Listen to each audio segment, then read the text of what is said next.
So I'll go into repeat purchases. Now, this is kind of like taking it to that next step, right? We can understand, which of our customers are coming back, but how do we know what products are selling, right? In terms of that second purchase, right? And this is where we go into this here. So in the top here, we can see the repeat purchase behavior by product, right?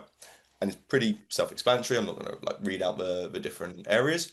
But as we go down, right, we can start to see the this is let me just do a current quarter versus last quarter. Hmm. That's a little bit better. So we can see here that in this example, right, that the first product which is purchased is this finishing touch flawless perfume. Hmm. The second product which is generally bought is this eyeshadow cream 101. So with this information, right, we could say, hey, um, let's stop putting our money into this product, this one here, the skin perfecting 2%, whatever, for example. And let's try and put more money into this eyeshadow 101 cream because we know that's our second best-selling product for getting people back into the store.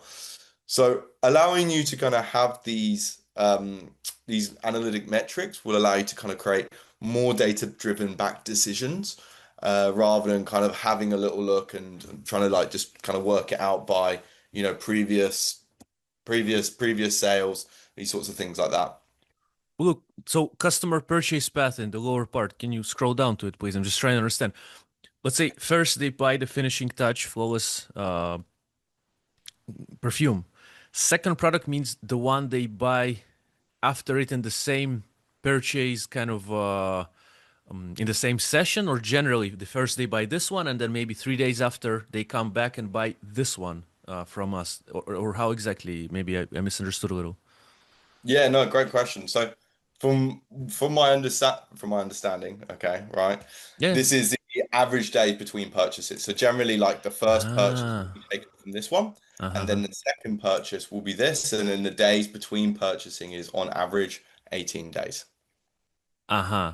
So so for example, let's say we have the I'm just trying to understand how we can make the most out of, let's say, a brand is coming and they have like, yeah, they see that first product, they have some sort of product, and then the it's a number of customers will be quite high for a combination of first and second product. And then combined units will also maybe be higher, which is already nice here. But let's say with again, that's why, as you mentioned, connect the channels, see how what you have, right? But then let's say we see like very strong correlation between product one and two, average day between purchases, whatever it is, but there's always like a big amount versus others. So then you're saying like if that's the thing, then maybe even in our I'm just trying to think it as an Amazon seller, we can do a virtual bundle, let's say, of this. There's one option. We can do physical bundle, let's say.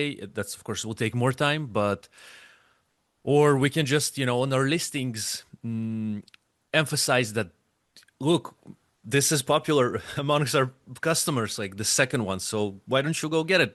Because it's data proven, so then it will probably work. Just my thoughts. Yeah, spot on.